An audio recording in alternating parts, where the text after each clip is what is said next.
कहा कि महाराज वो आएंगे तो नहीं, पर आप चल के दर्शन कर सकते हैं। हरिदास जी से कहा चलो हमारे दरबार में, जितना पैसा बोलोगे हम देंगे, हमारे लिए गाइए। हरिदास जी बोले पागल, तू अपने को राजा महाराजा सम्राट कह रहा है, तुम जैसे जिस परमात्मा के चरणों की धूल नहीं है, हम उस सम्राट के लिए गाते हैं, उस परमात्मा के लिए गाते हैं। ऐसे लोगों की कविताएं लक्ष्मी के लिए बहते तो ये बह जाते, पर लक्ष्मी जी में ना बहे, ये नारायण में स्थित रहे। इसलिए मंदिर में पुजारी ब्राह्मण को ही क्यों बनाया जाता है? क्योंकि बाकी लोग धन में बह सकते हैं। एक ब्राह्मण है जो धन से ऊपर भगवान को रखता है। धन से भी ऊपर किसको रखता है? भगवान। क्योंकि लक्ष्मी जी रूठेंगी तो रूठ जाएं, भगवान नहीं रूठने चाहिए। ठीक है, बातें बड़ी गहरी हैं, आप कितना समझ पाएंगे मुझे नहीं पता। तो अब लक्ष्मी जी हो गई नाराज। किससे हो गई? भगवान भृगु जी से, ब्राह्मणों से नाराज। तब क्या हुआ? तब कहा भगवान ने, लक्ष्मी जी हम नाराज हो गई, तो चली गई नाराज होके, और जाके मां भगवती लक्ष्मी तिरुमला पर्वत पर चढ़ गई। कौन सा पर्वत? जैसे यहां पर गिरिराज जी हैं, यहां पर कामतानाथ जी हैं, चित्रकूट में, वृंदावन में पर्वत है ना, हम लोग पूजा करते हैं, गिरिराज जी की परिक्रमा, कामतानाथ जी की परिक्रमा चित्रकूट में। ऐसे दक्षिण में तिरुमला पर्वत है, जहां लक्ष्मी जी चली गई तपस्या करने। फिर बैकुंठ से भगवान लक्ष्मी जी तो चली गई, तब बैकुंठ के भगवान नारायण लक्ष्मी जी को ढूंढने के लिए चले, और जब ढूंढने के लिए चले तो वो तिरुमला पहुंचे, तो वहां पर एक पद्मावती नाम की कन्या थी। ये वही पद्मावती जिनको रावण ने चुराया था, छाया सीता, वो वाली छाया सीता वेदवती क्या बनी? पद्मावती। और भगवान आए तो पद्मावती से कर लिया ब्याह। तो लक्ष्मी जी डबल नाराज हो गई, हमें ढूंढने आए थे, हम नाराज होके आई थी, हमें ढूंढने आए, एक ब्याह और कर लिया, अब डबल नाराज। और जब नाराज हुए लक्ष्मी जी, तो भगवान डरते डरते लक्ष्मी जी के पास पहुंचे। लक्ष्मी जी तपस्या, अच्छा ये पांव लात मारी भृगु जी ने तो नाराज हो गई, तपस्या करने लगी लक्ष्मी जी। तब भगवान मनाने गए, और मनाते हुए कहा कि देवी ये पद्मावती, लक्ष्मी जी बोली ये कौन है? बोली पद्मावती तपस्या की, ये ब्रह्मा जी की पुत्री हैं, मुझे पति रूप में त्रेता में चाह रही थी, पर त्रेता में तो मैंने कह दिया कि अभी नहीं, पर अब इनको अब वरदान ही मांग रखा है, पति मुझे बनाना चाहती हैं, तो आप ऐसा करो कि आप इनको भी जगह दो। और तब तक तीसरी दौड़ी दौड़ी आ गई लीला देवी, जिन्हें आप राधा जी कह सकते हैं, गोदाम्बा जी कह सकते हैं। तो भगवान ने तीनों से विवाह किया, लक्ष्मी जी, पद्मावती और लीला देवी। तो तीन हो गई, भूदेवी, श्रीदेवी और लीला देवी, तीनों के पति तिरुपति। तो ये राम से जुड़ी कथा तब की है। तो ऐसी कथाएं हैं, हर स्थान की, हर लीला की अनेकानेक कथाएं हैं। हरि अनंत, हरि कथा अनंता, कहाँ ही सुनहि बहुविधि सब संता। तो भगवान का पहला विवाह रुक्मणी जी से, दूसरा जाम्बवंत की बेटी जाम्बवती से, तीसरा सत्यभामा से, चौथा विवाह भगवान का सूर्य भगवान की एक बेटी है जिनका नाम है यमुना। ये जो यमुना जी विराजी हैं, तो यमुना जी से भगवान का विवाह हुआ चौथा। तो यमुना जी चौथी पत्नी है भगवान। बाकी तो सब प्रभु के संग चली गई, लेकिन यमुना जी यहीं आज भी। पांचवा विवाह भगवान का हुआ मित्रविंदा के साथ, छठवां विवाह हुआ सत्या से, सातवां भद्रा से, आठवां लक्ष्मणा से, और भौमासुर, वही भौमासुर जो भूमि का बेटा, जो बाराह भगवान से प्रकट हुआ, उसने क्या किया? क्योंकि भगवान का पुत्र होने से बड़ा बलवान, उसने क्या किया? 16,100 कन्याओं को बंदी बना लिया। अब कन्याओं ने भगवान कृष्ण को पत्र लिखा कि हम इसके बंधन में हैं, हमें मुक्त करिए। तब भगवान ने सत्यभामा जी को संग लिए, क्योंकि सत्यभामा पृथ्वी का रूप है, और वो पृथ्वी का ही बेटा है, भूमि का बेटा भौमा है ना, भूमि का बेटा भौमा। तो जब कहा कि ये देखो अत्याचार कर रहा है, तब मां भगवती सत्यभामा ने जब आज्ञा दी, तब प्रभु ने उसे लीला में पराजित किया और उसके बंधन से 16,100 कन्याओं को मुक्त किया। और कहा प्रभु ने कि देवी वो अपने अपने घर जाओ, जहां तुम्हारा जी करे वहां जहां की हो, अपने अपने घर जाओ। उन कन्याओं ने कहा कि हमारा प्रभु आपके सिवा अब कोई नहीं। तब उन कन्याओं से भगवान ने विवाह उनके आग्रह पर कर लिया, और भगवान के टोटल विवाह हो गए 16,108। 8 पहले हो चुके, 16,000 कन्याएं वह थी। भगवान के विवाह, अब देखिए इतने विवाह भगवान के भये, पर एक भी विवाह का कार्ड नहीं छप पाया, सब इमरजेंसी केस थे। 16,108 विवाह भये, हर रानी से एक बेटी और 10-10 बेटे हो गए।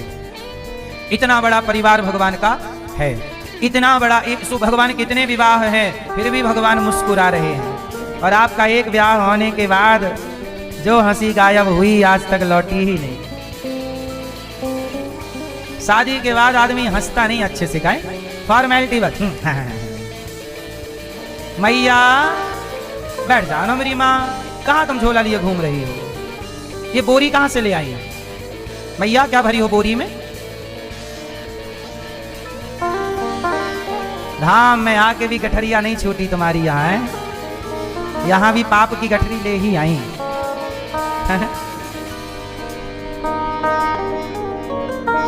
मैया कहाँ नहीं बैठ रही हो आप, और किसी को उठा रही हो?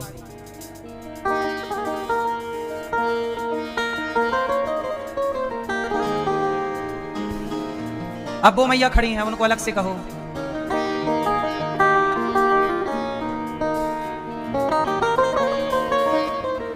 कितना धीरे चलती हो मेरी माँ। लो यहां से आगे 2 कदम चली फिर खड़ी हो गई। हाँ ये तो भारतीय रेल हो गई, थोड़ा चली पाँव फिर खड़ी हो गई, फिर चली पाँव। शताब्दी एक्सप्रेस, थोड़ा चली फिर खड़ी, थोड़ा चली फिर खड़ी।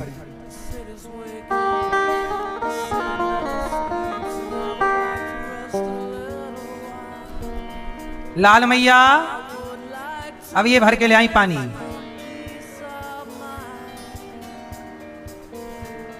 लो सुन लो मेरी माँ, तुम्हें कब से हम बैठा ही रहे हैं, अच्छे से बैठ जाओ मेरी माँ।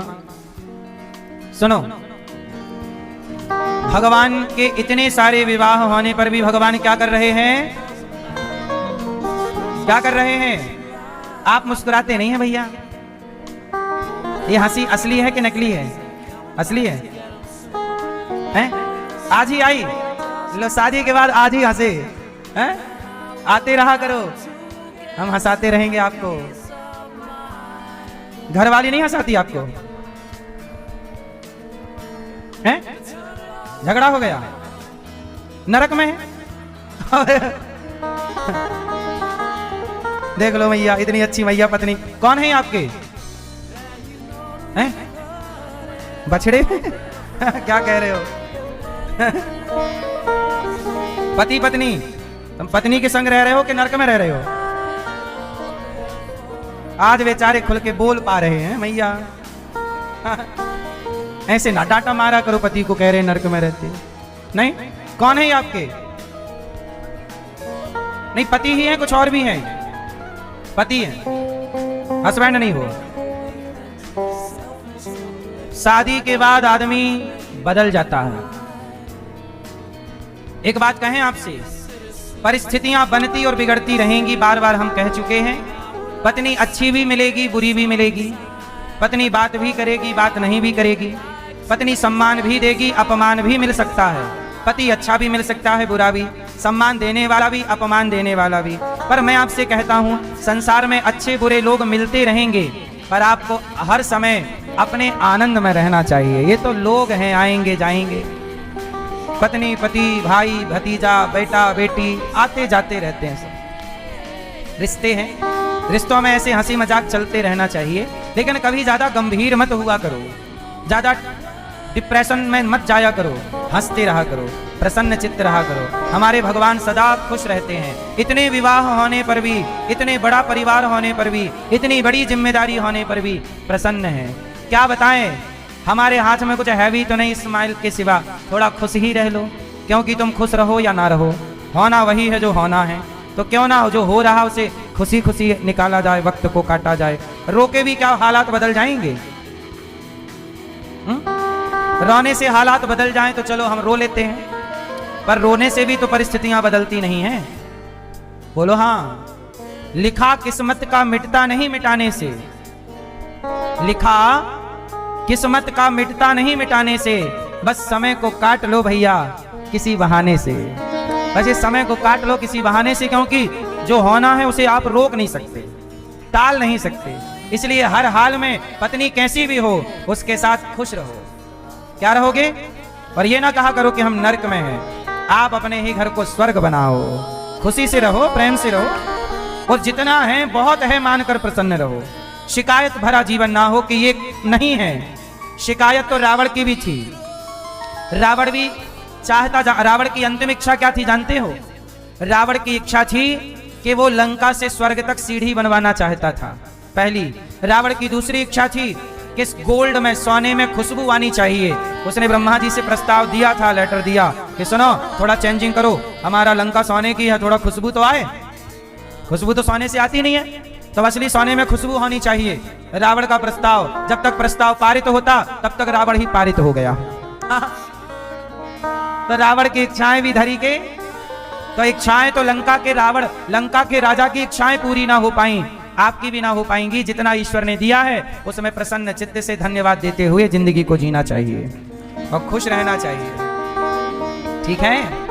अब खुश रहा करो, हैं? हाँ मैया, आप अच्छी मैया हो, खुश रहा करो। देखो सब कुछ आएगा जाएगा, जीवन ठंडी आएगी जाएगी, गर्मी आएगी जाएगी, बारिश आएगी जाएगी, बाढ़ आएगी जाएगी, जन्म होगा मृत्यु होगी, बहू आएगी जाएगी, सब लोग ये क्रम ऐसे ही चलता है। लेकिन सदा आपके होठों पे स्माइल होनी चाहिए, प्रसन्नता होनी चाहिए।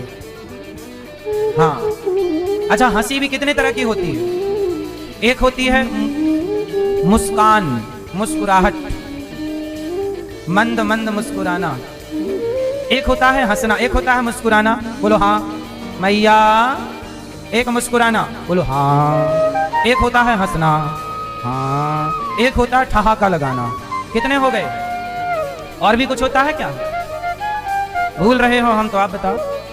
चलो अब तीनों चीजें करके दिखाओ। मुस्कुराना क्या है? कौन मुस्कुरा के बताएगा? ये चश्मा वाली मैया मुस्कुराओ जरा। ये मैया चश्मा वाली मुस्कुराओ। हाँ हाँ। ये जिसमें दांत ना दिखें पर अंदर खुशी भरी हो, वो स्माइल है, मुस्कुराना। और थोड़ा हंसना जिसमें दांत दिखें। दांत मैया ज्यादा ना दिखाना, कहीं कि कई बार आपके ये जो यहां लगाते ना होठों में, वो दांत में लग जाता है। क्या लिपस्टिक? मैयाओं के साथ ये बड़ा समस्या है। बेचारी होठों पे लिपस्टिक लगाती हैं, वो दांत तक चली जाती है। और कई मैयाएं तो दांत पोंछना भूल जाती हैं। तो फिर वो जब भी जहां जाके हंसती है वहां दिख जाता है कि लिपस्टिक लगी है। मैयाओं के साथ भी क्यों, कितना संघर्ष भरा जीवन है आपका। हाँ, लिपस्टिक लगा के फिर दांत पोंछो। स्त्री होना भी कितना कठिन है, क्यों?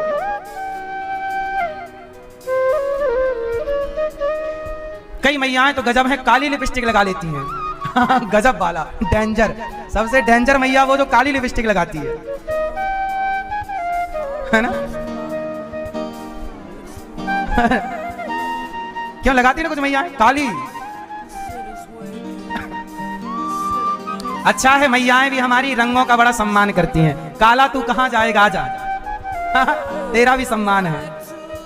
तो काले रंग को कोई सम्मान देना दे, हमारी मैयाएं होठों पे लगा लेती हैं। तो एक होती है स्माइल, मतलब मुस्कुराना, और दूसरा हंसना, और तीसरा करके बताओ, ठहाका। मैया ठहाका लगाइए मैया। अभी सो के उठी हो मैया, आंखें ऐसे कर रही हो। हंसो जरा, ठहाका लगा। मैया आप नहीं हंसती हो? अरे पड़ोसन को ना देखो आप।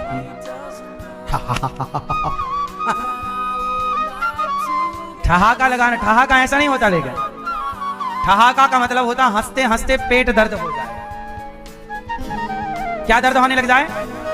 और इतना हंसो कि पेट भी दर्द हो, और आंखों से ऐसा हंसना, यदि आप रोज हंसेंगे तो कोरे कागज में लिख कर देता हूं, आप कभी बीमार नहीं पड़ेंगे। यदि नित्य ऐसा एक बार 24 घंटे में एक बार हंसो जरूर। इतना रुपया पैसा कमाते हो, थोड़ा खुश भी रहा करो, हंसा करो, अच्छी बातें किया करो, ऐसी बातें थोड़ा करो जो हंसी आए। पत्नी के साथ, बच्चों के साथ थोड़ा हंसो, हंसाओ।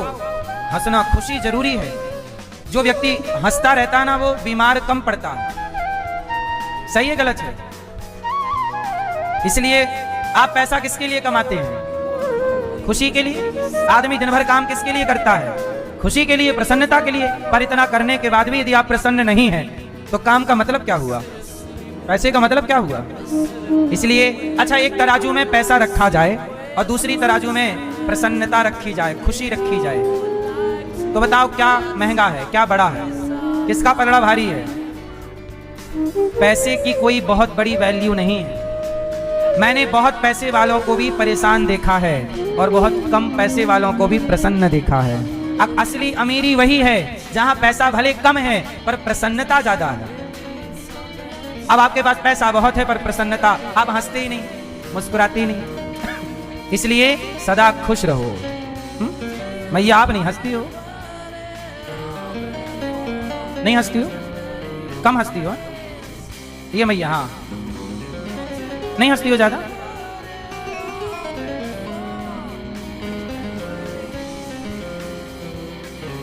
तो भगवान के 16,108 विवाह हुए पर हर रानी के साथ भगवान प्रसन्न हैं। 16,108 महल बनाए। हर रानी 16,108 रूप हैं भगवान के।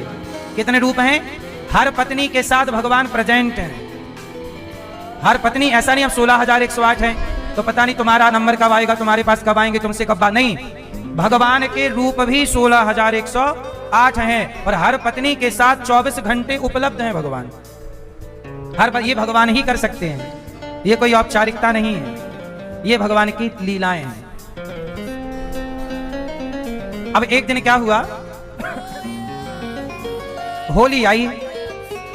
तो होली में क्या हुआ कि रुक्मणी जी गई, अष्टपट रानी रुक्मणी जी, सत्यभामा जी, यमुना कालिंदी जी, सब, लक्ष्मणा, सत्या, सब गई और भगवान श्री कृष्ण को पकड़कर, होली थी, पूरे द्वारिका में होली खेली जा रही थी, तो भगवान को पकड़ करके भगवान की पत्नियों ने एक पत्नी ने दो में मिलके एक हाथ को पकड़ा, ऐसे भगवान को पकड़ लिया, किसी ने पांव किसी ने हाथ, और बाल्टी में रंग लाई घोलकर रुक्मणी जी और भगवान के ऊपर से रंग डाल करके और भगवान श्री कृष्ण को गीला किया, होली खेली और सारी पत्नियां अब भागी, रुक्मणी जी भागी। और जब रुक्मणी जी भागी तो भगवान श्री कृष्ण पीछे पीछे दौड़े और पीछे दौड़े तो बाकी तो सब भाग गई, रुक्मणी जी पकड़ में आ गई। और जब रुक्मणी जी पकड़ में आई तो भगवान ले गए। अब वहां रंग वंग तो था नहीं, तो भगवान ले गए द्वारिका समुद्र के किनारे, भगवान ले गए और समुद्र में ले जाके भगवान ने मां रुक्मणी जी को पानी में भिगा दिया, पानी में डाल दिया।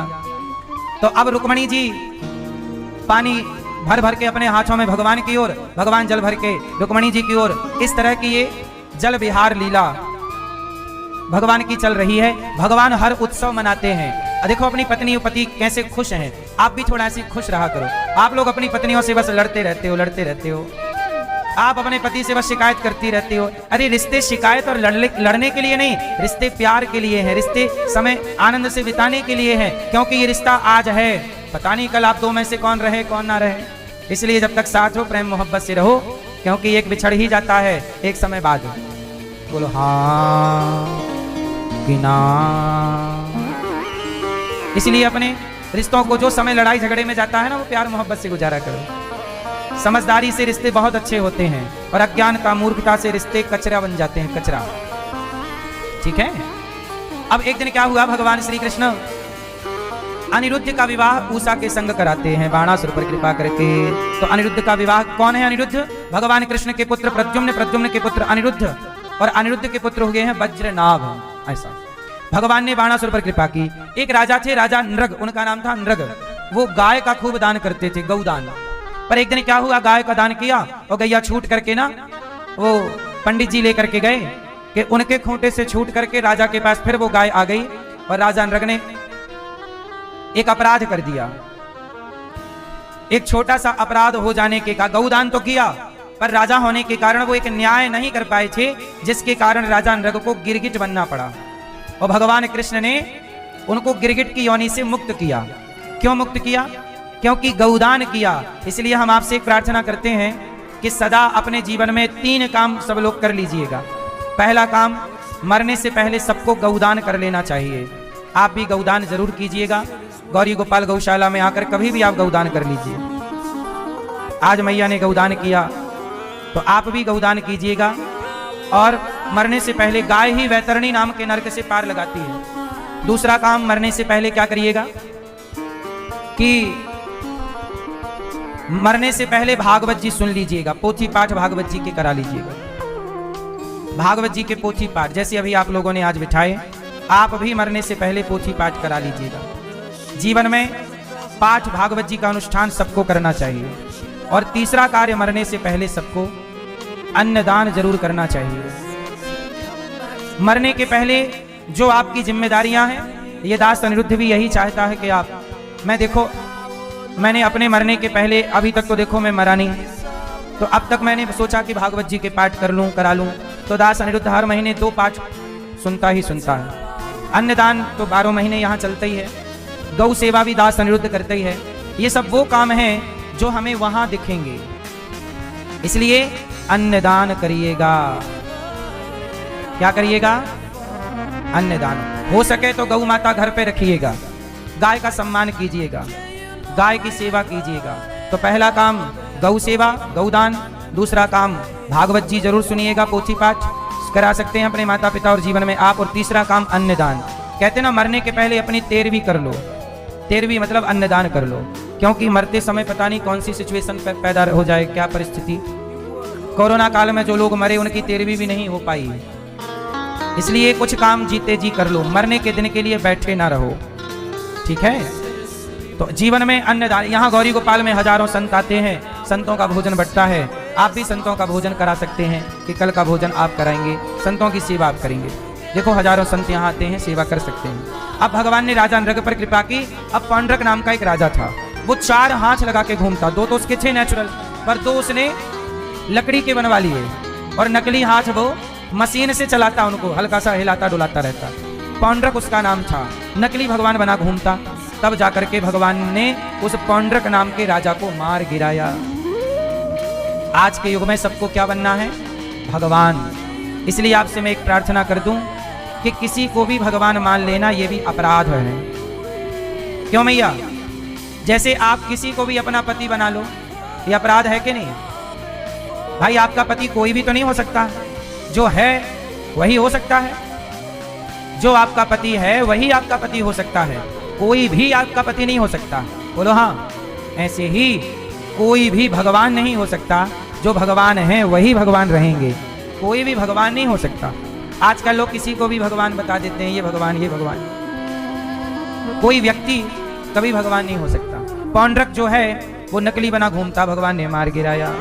सोचिए भगवान के टाइम पर भी नकली भगवान थे, तो आज नकली भगवान हो जाए कोई, तो इसमें कोई आश्चर्य है?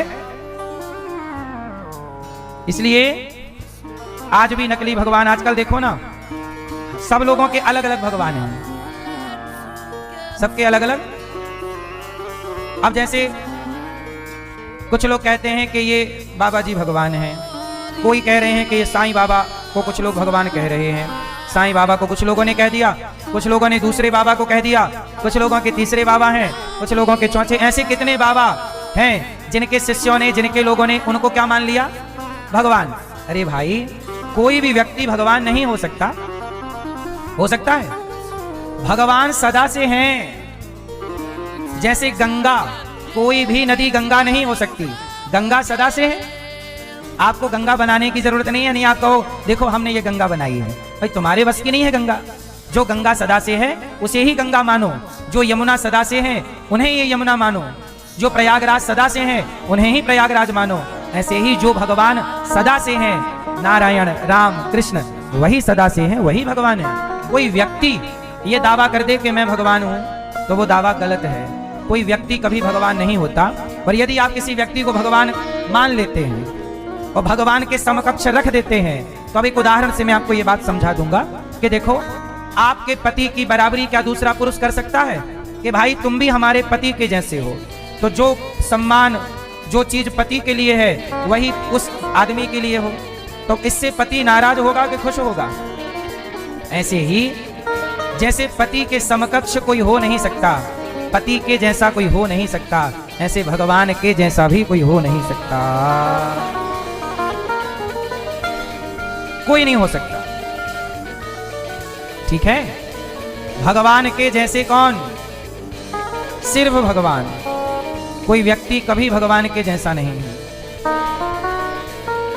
ठीक है। केवल भगवान ही भगवान है, कोई व्यक्ति कभी भगवान नहीं हो सकता। कितने लोगों को बात समझ में आ गई? हाँ, बोलो राधे राधे। अब भगवान ने पौंड्रक काशीराज द्विविद का उद्धार किया। अब जरासंध के जेल में 20,800 राजा हैं और वो राजाओं का कल्याण करने के लिए भीम भैया ने जरासंध को मार दिया। सब राजाओं ने स्तुति की, कृष्णाय वासुदेवाय हरये परमात्मने प्रणतक्लेशनाशाय गोविंदाय नमो नमः। कृष्णाय वासुदेवाय हरये परमात्मने प्रणतक्लेशनाशाय गोविंदाय नमो नमः। तो भगवान श्री कृष्ण का 20,800 राजाओं ने स्तुति की। भगवान ने सब पर कृपा की, सबको जरासंध के अत्याचार से मुक्त किया। इसके बाद भगवान ने शिशुपाल पर कृपा की। शिशुपाल भगवान को 100 गालियां रोज देता था, पर भगवान 100 गालियां रोज सुनकर भी कोई रिप्लाई नहीं करते। एक बात बताएं, सबके मुंह मत लगा करो। कई बार आप गलती क्या करते हैं, किसी के भी मुंह लग जाते हैं। कहावत तो सुनी होगी, कुत्तों के मुंह क्या लगना। आप गलती करके किसी के भी मुंह लग जाते हैं। भगवान शिशुपाल के मुंह लगते ही नहीं। 100 गालियां भगवान को रोज परोसता, रोज देता, भगवान चुप रहते। आप भी थोड़ा 2, 5, 10 गालियों को सह लो। सम्मान को सब पचा लेते हैं, सम्मान पाकर सब प्रसन्न हो जाते हैं। पर महानता ये नहीं है कि सम्मान पाकर आप प्रसन्न हो गए। महानता तो ये है कि अपमान पाकर भी आप प्रसन्न रहें, ये आपकी महानता है। सम्मान पाकर आप खुश हैं, ये बहुत बड़ी बात नहीं है, क्यों? पर अपमान पाकर भी आप हैप्पी हैं, ये आपकी क्या है? महानता। इसलिए आप महान बनना चाहें तो क्या करें? सम्मान अपमान दोनों को बराबर मानो। जो व्यक्ति समझदार होगा, जो भक्त होगा, वो अपमान से परेशान नहीं होगा। अपमान से परेशान कौन है? जो भक्त नहीं है। जो भक्त होगा वो समझ लेगा कि तेरे फूलों से भी प्यार और तेरे कांटों से भी सम्मान। मैं आपको कई बार बता चुका हूं, 6 चीजें भगवान के हाथ में होती हैं। कौन कौन सी? हानि, बोलो हानि, लाभ, जीवन, मरण, यश, अपयश। 6 चीजें किसके हाथ में? हानि और लाभ। आज मुझे कितना लाभ होगा, कितनी हानि होगी, मैं अपना कर्म करूं, मैं अपना काम करूं, क्या मिलेगा क्या नहीं मिलेगा, ये भगवान पर छोड़ देना चाहिए।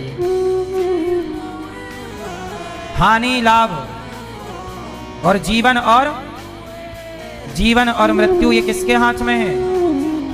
भगवान के।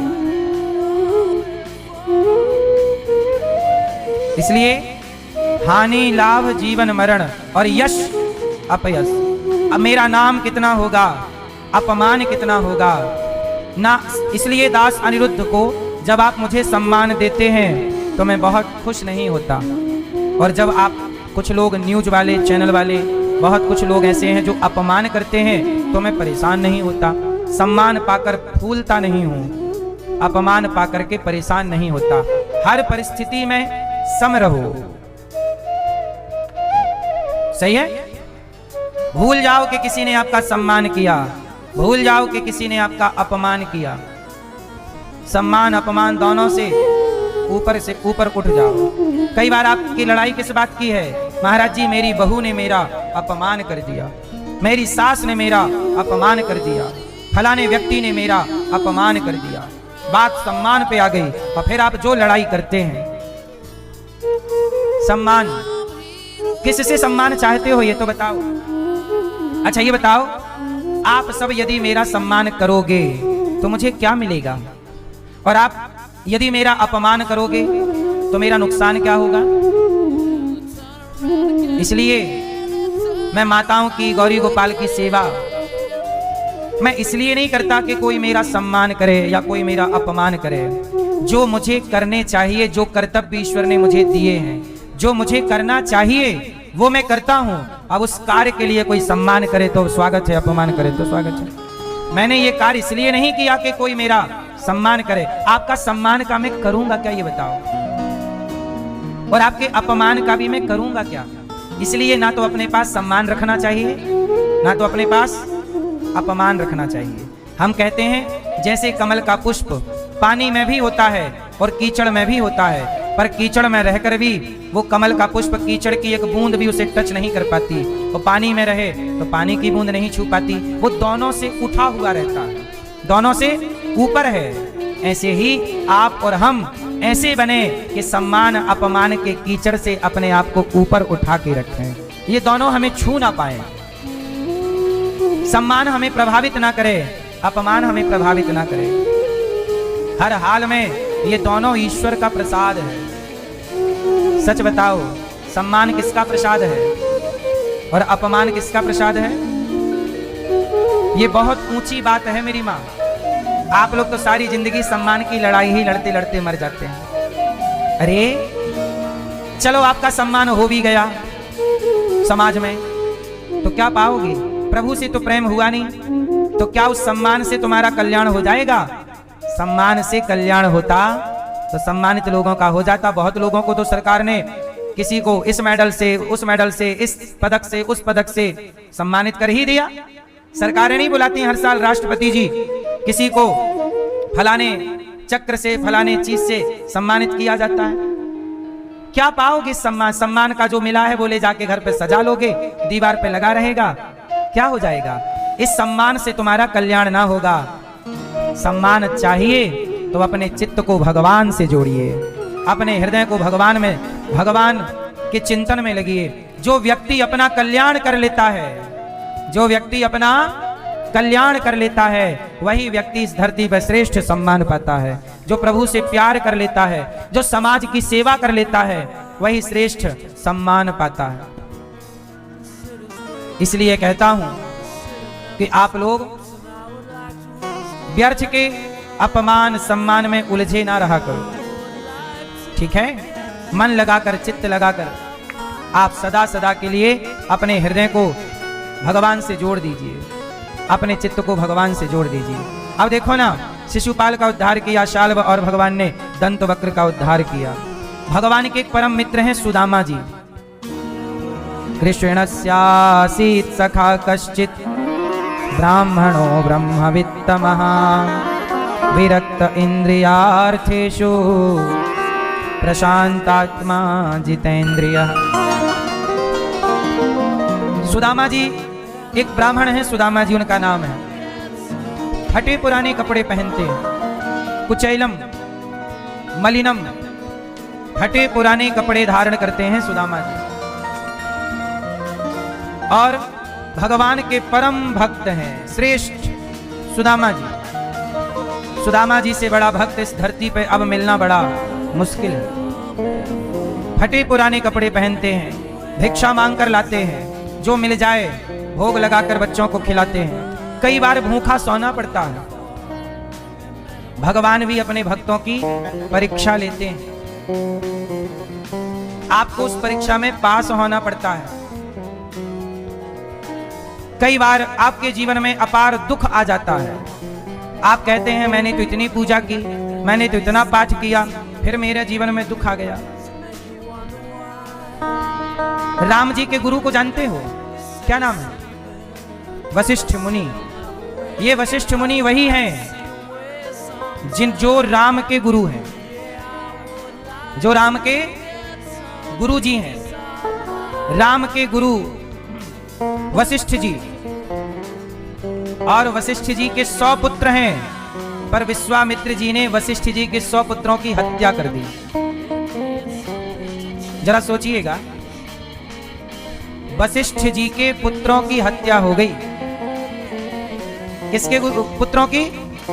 वो वशिष्ठ जी जो भगवान के गुरु हैं। कई बार आप कहते हो कि हम तो इतने बड़े भक्त हैं, हम तो इतनी भक्ति किए, हमारे साथ ऐसा क्या हो गया, हमारे साथ ऐसा क्यों हो गया? नहीं, क्यों हो गया आपके साथ ऐसा? आप उत्तर खोजते हैं, आप सोचते हैं मैंने तो इतनी भक्ति की, इतना पूजा किया। कई बार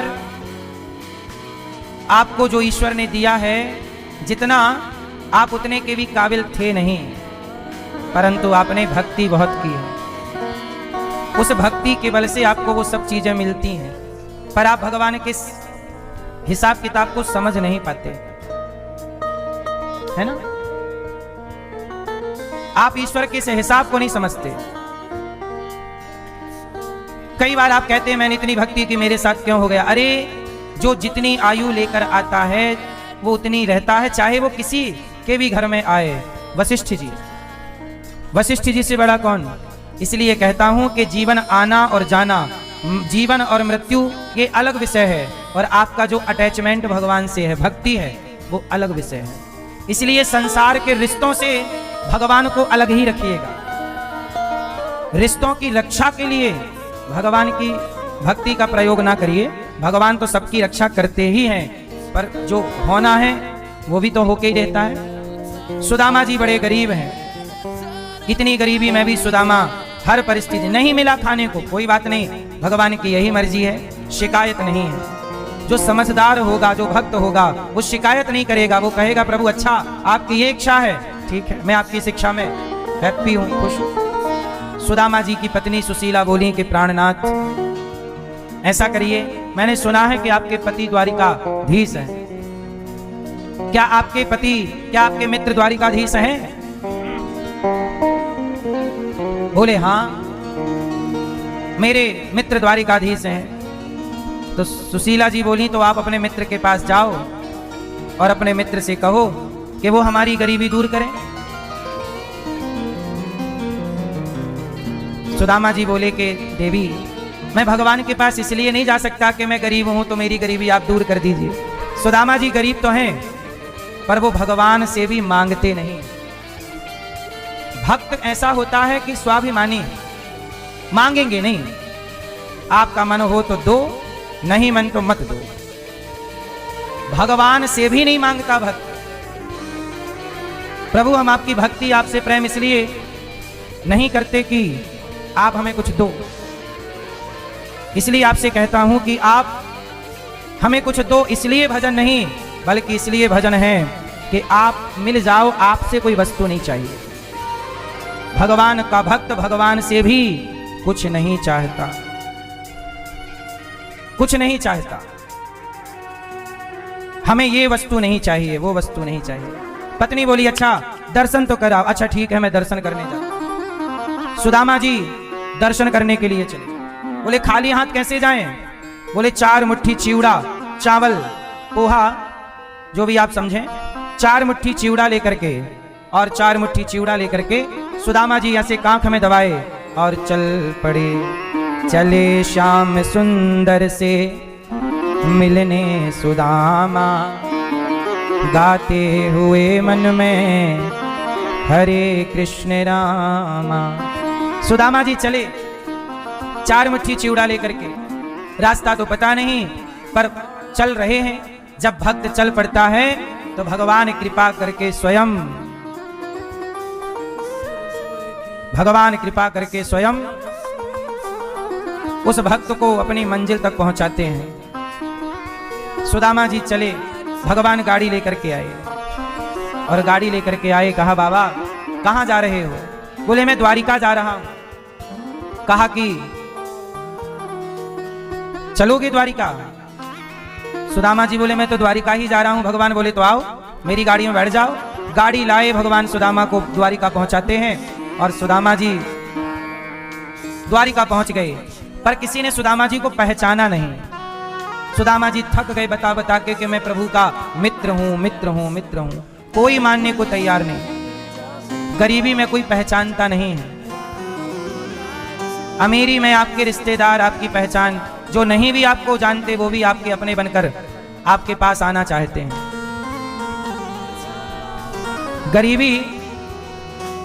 गरीबी देने वाले किसी को गरीबी ना दे, जान ले ले मगर बदनसीबी ना दे। जानते हो इस संसार का सबसे भयंकर रोग क्या है? इस संसार का, इस धरती का सबसे भयंकर रोग है गरीबी। गरीबी यदि आपके जीवन में है तो जिनसे आप उम्मीद करेंगे रोटी की, वो रोटी दें ना दें, पर अपमान समाज संसार से पहले ही मिल जाता है। इसलिए मैं आपसे एक बात कहूं, किसी गरीब का भी अपमान ना किया करिए, किसी गरीब का अनादर ना किया करिए, क्योंकि पता नहीं किस रूप में आकर भगवान आपको मिल जाएं। गरीबी सुदामा जी की देख लीजिए ना, अपमान पे अपमान मिल रहा है।